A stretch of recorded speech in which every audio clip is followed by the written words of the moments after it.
From John Bueno of Kumagao.com, we had the pleasure of interviewing James a few days ago. He said it was an honor to have been able to work with an actress of your caliber. Marami siyang natutunan sa'yo. How was your working relationship with him? You medyo na-touch mo na ito kanina, no? Pero baka meron pang gusto idagdag.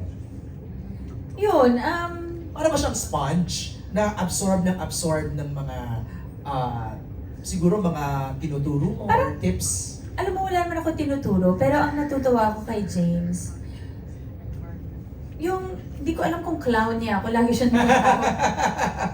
Pero sinasabi niya sa akin, I like your energy, I really like your energy. Ganun siya. Parang sinabi nga sa interview natin no? Parang tuwing nakikita ka daw niya, parang ball of sunshine, parang ganyan. And then kanina, may mga, magkasama kami sa mga promo namin kanina. And parang siya, parang na-enjoy daw niyang panoorin ako. Tapos sabi ko, alam mo, clown mo talaga ako. Kaya ganun lang sa akin. Abangan natin yan dyan. He's a smart guy. Like, grabe yung love niya, yung passion niya sa music, di ba? So, tapos yung mga ideas din niya sa mga scenes namin dito, nila ni Catherine, yun, grabe din. Like, talagang alam mong pinag-iisipan din niya kung paano niya buuin yung character niya and yung love na meron siya kay Billy. We've been saying the name James and Catherine kanina pa, no? Pero you have also other actors kasama dito sa Someone Someday. Can you help me out? Name some of them. Si Miss Rita. Miss Rita Avila. Yes, McCoy. McCoy De Leon. Matt Evans. Matt Evans. Ate Dimples Romana. Dimples Romana. Yes, yan ang isang abangan niyo din. Direk Ruel Santiago. Kayo ni Dimples, may showdown kayo dito? Circle. Napaisip ka bigla na, Circle. no? Sasagot na sana ako, muntikan na. Mukhang aabangan namin yan. Second question ni John is, you already answered this as well kanina. James hinted that your character was super complicated. Can you tell us why and who is she without spoiling, sabi ni John. So nasabi mo na yung kanina. Siguro, But agree, super complicated. Unpredictable. Ano mas pa ba? complicated pa sa mga the Ivy Aguas of this world. She's super complicated. Okay. But, kaya dun siya nagiging human. Kasi complicated siya, pero relatable din siya. May pinag ka na tao dito? Pero bang parang ito. Halo-halo sila. Talaga? Kasi doon pa lang sa pagiging stalker fan, parang, paano kaya to ina? Hindi naman ganun yung mga fans ko. I love them. Kasi Okay. na ganyan, wala naman. Mula kay Trisha Matias of Metro, do you think the audience will see your character as a villain or just someone fighting for what she believes is right? Parang nasagot ko na din kanina, ayoko siyang tawagin o i-label na villain or kahit hero kasi nga, lang siya isang tao lang siya na isang tao lang siya na nasaktan, may pinagdadaanan, na may gusto lang naman niyang makuha yung gusto niya makuha o maibalik kung ano yung dapat sa kanya. Pero sa journey nga niya, hindi ganun kadali. So, makakasakit siya, pero alam niya na kahit manakit siya, hindi niya, alam mo yun, temporary lang yun. Hindi yun yung, hindi pananakit ang dapat niyang gawin. So, yun. Hindi ko, ang hirap niyang, kasi ma-spoil talaga. Correct. So, ang hirap kasi hindi talaga siya yung typical na, yung kontrabida, yung ganon. Sige, sabihin natin, sige, kontrabida si Ma. Pero, Along the way, mamahalin niya yung kontrabida. Oh! I think. Alright. Kaya may inis kayo sa sarili niyo. Related dyan yung next question ni Trisha. Has your role in Someone Someday changed the way you view good and bad characters sa mga kwento? Ako kasi hindi mag-work ang isang show kapag walang bad guy or walang good guy. kailangan natin pareho. And in real life, may ganun naman talaga. Yes. At yun yung sinasabi ko na kailangan mong pagdaanan ang mga kailangan pagdaanan, kailangan mangyari ang mga sitwasyon para ma-realize mo kung tama ka o mali ka sa buhay. At kung mangyayari man yun, make sure na sa susunod, alam mo na ang tamang sagot. Before I ask you to invite everybody, kasi marami tayong platforms kung saan ipapalabas ang Someone Someday, I have this one last question, Madge. When we are promoting projects or something like this, you know, we put our best foot forward. Panoorin nyo to! Maganda to! This is worth watching. But I ask you right now, heart to heart, why is it important for us to watch Someone Someday? And why is it worth our time gabi-gabi? Kasi ito ang unang pagsasama namin ni Catherine at ni James. Diba? Comeback teleserye ni Catherine, comeback teleserye ni James, at ako po. Bakit dapat yung panoorin? Dahil sobrang relatable yung story. Ang tagal na atang hindi nakagawa ng ganitong konsepto ng ABS. So, it's a modern, progressive, feel-good teleserye siya. Alam niyo yung kikiligin kayo, tapos mamaya maiinis kayo, tapos tatawa, tapos iiyak. Minsan, alam kong matagal nang hindi nakakanood ng mga ganitong teleserye, pero sinasabi ko po sa inyo, ang Someone Someday worth it panoorin, worth it ng oras nyo. Kasi ibinuhos namin ang lahat. Dahil lahat kami gutom umarte. Lahat kami espesyal sa amin ng Someone Someday. Kaya panoorin niyo po yan on July 27. And we missed watching your acting prowess on TV. Thank you. So saan natin ito mapapanood? Madge, go ahead. Of course, sa Kapamilya Channel. First, on July 24 Sa? sa Netflix. Oh. And on July 25 sa iWant. Okay. And then, sa July 27, lahat mapapanood na, MJ. All TV2. All TV2, TV5, A to Z, Kapamilya Channel, Kapamilya Online Kapamilya Live. Online Live. And iWant. Kasama Yeah, pa yan. nasabi na 27. natin. Ayun. Yeah, so, yun, kung gusto nyo mauna, sa Netflix po yan sa July 24. Yes, and on July 27, 8:45 p.m. po siya. Ayan. There you have it! Thank you. Ha? May question pa? Ako may humahabol pa, Madge. Okay lang ba sa'yo? Yes, let's go. Yeah. Let's do Okay, this. do we have an extra microphone to sa mga gustong magtanong? Sino? Si Don ba yan? Si Hi, Alex! Don! Asan ka ba? Tama, ni Kuya Don. Hello. Parang paalis ka na. Okay.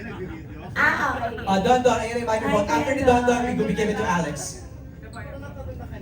Si Salve Asis na lang. Ano? Ay, Hi, Salve! Kasi naman mahang galing-galing mo eh. Parang somehow ba... Kuya Don. Gusto mo yung Kuya Don? Hindi ba sa sobrang husay mo, feel mo na medyo I mean, umaangat yung acting mo, nakakasapaw ba? Ang kahusayan ni Maha, dapat bang matakot ang mga artista sa'yo? No. Pagka-eksena ka. No. Ay, oo daw, may mga sumasagot sa likod. No, again, yung set namin is very collaborative. And my co-actors are very generous.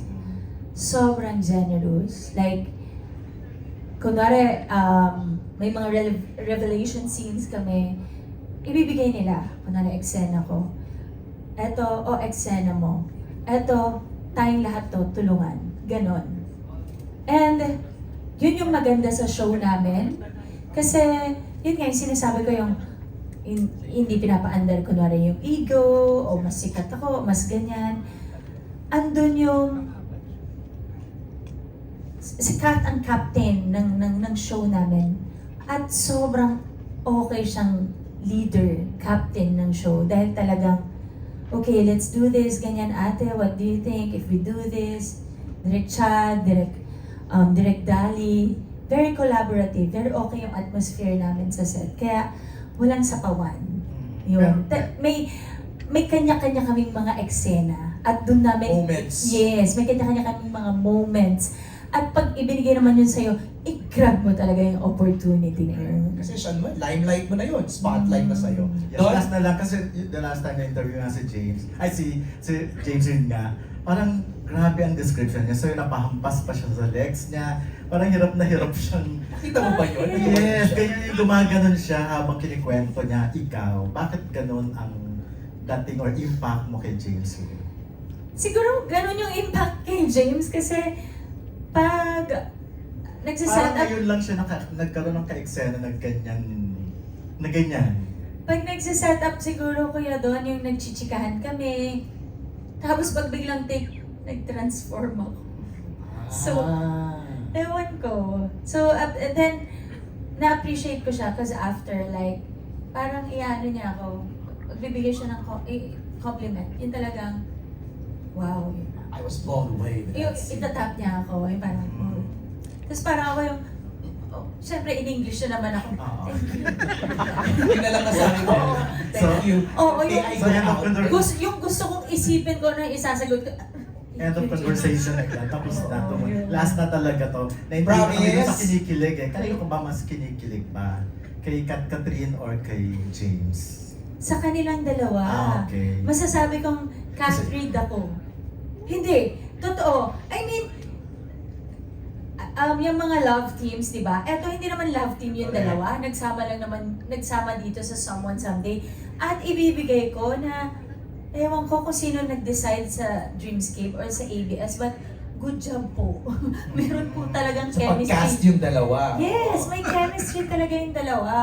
So yung dalawa, of course, sanay sila sa magkaibang partners dati. True. Tapos ang tagal pa nila dun sa mga love teams nila before. And then biglang nag-switch, para ganyan na nagsama. Crossover. Yes, tapos magugulat kayo. Ang lakas ng chemistry ng dalawa. Hindi ko sinasabi dahil may show kami. Nag-ano pa lang kami, look test. Wala pa kaming take, nagdikit lang yung dalawa dun sa dining table. Sabi ko, ay, cute kayo. Tapos sila nag-blush. Namula yung dalawa. Sabi ko, magka-work ha. Cute together. Kasi cute. Cute talaga. Yung Tas- dalawa, go ahead. Go. No, ang gusto ko sabihin, yun lang yung dalawang yun. Pag nakita nyo sa isang frame, silang tatlo. Yes. Grabe. Grabe to. Again, congratulations, Maha. Kuya And Don, thank tama you. yan, maghasik ka ng kahusayan sa TV ngayon. Thank you, Kuya Don. Alex, let's Aaron, yung microphone kay Alex. Bro. MJ, yung killer question kay Alex. Pag kami namatay. Killer question. Killer question. Baka lumabas si Killer, right? Ito nga, ito talagang plakado niya, yung pagiging killer bride. Wala iba kundi si Irvin Santiago ng Hi, Bandera. Irvin! Hi, Kuya Ayun. Hello, long time. Oo nga. Kanina nasabi mo parang nag-iba nga yung atake mo sa yung acting mo dito dahil mommy ka na. Kumustahin naman namin, Madge, yung pagiging mommy mo ngayon? Lumalaki na rin. Oo, miss ko na yung anak ko. Buong araw ko siya di kasama. Actually, pangalawang araw ko na nung matutulog lang kami, doon ko lang siya kasama. Sabi ko nga, masasabi ko pong nasa masayang disposition ako ng buhay ko simula nung naging nanay ako. Wala ko ibang may hiling pa. Ang sarap-sarap maging nanay. Ang sarap ng may sariling pamilya. Ang sarap na asawa na ako, may anak ako. Yun, ang sarap. Ngayon, ang buhay ko po ngayon ay Someone Someday, Maria at bilang isang asawa. Ganon yung buhay ko ngayon. Isang project lang yung ginagawa ko kasi gusto ko yung ibang araw ko ay nakalaan pa rin sa aking pamilya. So, follow-up na lang, Madge. Nagpaplano na ba kayo na sundan o magkaroon ng baby number 2? Baka po next year na. Kasi may Someone Someday pa. But hopefully, po. Sana. Thank Ibigay ni you, Lord, di ba? Yes, yes. Oh, Thank you, Irvin. Thank you. Okay, down to our last question kay Alex. Last two questions. Ay, Diyos ko, Lero. Gusto nang umuwi na para makasama si Maria. Rob, May umaba na. Bobby! Bobby Argentina. Hello, good evening. Isa lang hello po. Okay, sundan din ang tungkol din sa sundan ng question ko, no? Too early to tell, pero palagay mo masusundan itong Someone Someday sa ABS, Dreamscape? Na project? Are you considering another Kuya, project? paki-close up sa akin. Ay, taga lang yung camera. Diyan ba? Okay. Ganun lang? Wait lang. Very But all telling, my projects Bobby. po, but all my projects po now is with ABS-CBN. Wow! Exciting. Bobby, may Thank you. follow-up? Yun lang. Okay. Thank you. Thank you. May pahabol lang from Alan Policarpio of Inquiry. Hi. Sorry, leading ma. Good evening. Alam mo, testament to na na-miss ko nilang lahat. Kailan pa yung last ko na? Dagdagan nyo na. Sino yung next kay Alan? Todo na natin. Andito na tayo lahat eh. Go ahead, Alan. Curious lang, if nagkaroon ka ba ever na experience about with an obsessive fan or Hala. parang to the point na sinusundan ka or ganun? Wala naman. Very respectful naman yung mga fans, yung mga sumusuporta sa akin. Di ba guys? Like very supportive sila. Kahit saan sulok sila ng mundo o saan ako pumunta, itatry nila. Alam mo yung ultimo kahit nag-aaral pa sila, yung pangbaon na lang nila, yung pamasahe na lang nila, yung ganon. So, I really appreciate them. Ayan, nandito na naman sila. So, thank you. Thank you, Ayan, guys. ganun lang sila. Doon nila ako sinusundan kung nasaan ako. Pero hindi naman siguro nila, hindi ko sila ka-shoe size. Oo. So, hindi nila makukuha yung shoes ko. Ganun. Pero yung inspiration saan galing? Yung inspiration mo for playing the obsessive fan? Inspirasyon. May pinanood ka ba? May docu ka bang, you know? Kasi yung mga ganun, di ba, Alan? Yung mga, I saw some documentaries about obsession. There's a movie about obsession, right? Wala na lang. Ayaw mag-talk. Ang hirap kasi baka, paano ba natin ano? Inaral mo ba? Well, every time may role akong ginagampanan, sa bawat taong nakakasalamuha ko, nakakasama ko, meron at meron kang matututunan or meron at meron kang parang, oh. So, sa bawat role na ginagawa ko, kunwari, oy, si MJ Felipe, medyo ganito siya, di ba? Sige nga, maglagay ako ng konting MJ. May mga ganun ako. So, hindi lang siya sa kung sino yung artista na nakatrabaho ko. Sa bawat, di ba, lagi tayong kung nasaan man, meron kang nakakausap. So, may ganun ako. May a little bit of something. Kumbaga, talagang niluto po natin yung role natin, yung character natin. So, yun. Kaya excited. Very, talaga, challenging yung character ko. Very, na-challenge ako sa pagganap ng kay Abby. Kaya excited ako na panoorin niyo siya dahil iba to sa mga nagawa ko na rin talaga. Thank you, Alan. Thank you, Sino ba? Alan. Ito na. Sure? Ito na yung pek Pwede ba talaga. magdagdag? Ivy Aguas. Wala iba kundi si Alex Bros. The real Ah, life, yes. Ivy Aguas. I refuse to be called Ivy Aguas because Ivy Aguas belongs to the one and only Mas. Ah. Yeah! Thank you. Go ahead, Alex. Eto na. Parang bumuelo pa, parang matindi yan ah. No, very simple lang yung question. What did you not learn from your character which made you value the character that you were playing? Please repeat the question. Ano ang hindi ko Natutunan natutunan? sa character mo na nagbigay value sa sa role mo. Ano ang hindi ko natutunan? Oo, what did you not learn? Because I am different, kaya I ask different questions. Oh, lalim. Ano ang hindi ko natutunan sa character ko na You valued. Basically, you're curious Na binalyo mo. Oo. Siguro, ang hindi ko natutunan dun sa character ko na binavalue ko ay yung huwag kang magtanim ng sama ng loob. Ayoko siyang matutunan. Kasi yun ang dapat talagang hindi mangyari.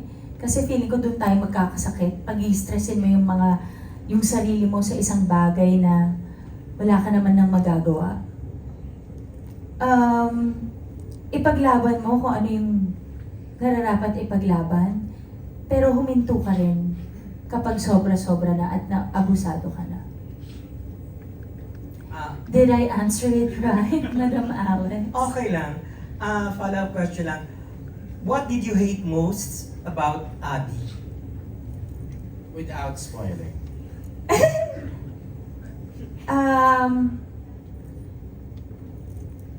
Kasi gustong-gusto ko siya tapos nanalo ang pag-ibig. Yung bumigay sa pag-ibig, sa love. So, gustong-gusto ko siya yung girl, ang tapang mo. Tapos, nangyari. Kasi, ang strong niya, pero may puso siya. That's the reason why you said kanina, una sa tingin niyo parang kontrabida, pero along the way, you will learn how to love her. Okay. Thank you. Thank you, Alex! Thank you. I know this is too much to ask, pero may one line pa si Abby na kailangan naming abangan dito sa Someone Someday. Do you have an iconic line already that we Hindi ko should alam. watch out for? Too much, direct, para sabihin. Direct Dolly, Yeah, right? Direct Oh my Dolly God! Direct! Direct Ayan. Dolly Dunu is here. Her, So, lahat po ng mga explosive na mga eksena ni Abby ay siya pong may dahilan. Si Direct Daddy. Direct, anong gusto mong line i-share natin? Yung napakaramot gusto mo? Ayan, okay. Baka yun, isa po yun. Pwede May ba line ako ng ano. Pwede ba i-deliver? Ha? Pwede ba i-deliver yun? Pwede naman daw. Pwede? Kukunan Gusto na mo? namin. O ikaw na lang yung ka-eksena ko. Ay, huwag naman ako. Takot naman ako bigla. Totoo talaga? Direct pwede? Sasabihin? Ilaline? Like, Okay lang daw. Okay lang? To the camera na lang, yung nakaka. Sige. Huwag dyan talaga, huwag naman. Good luck talaga. Sabi mo, mapapagod talaga. Sige na nga. Kaabang sila. Okay. Excited ko na rin sabihin. Go.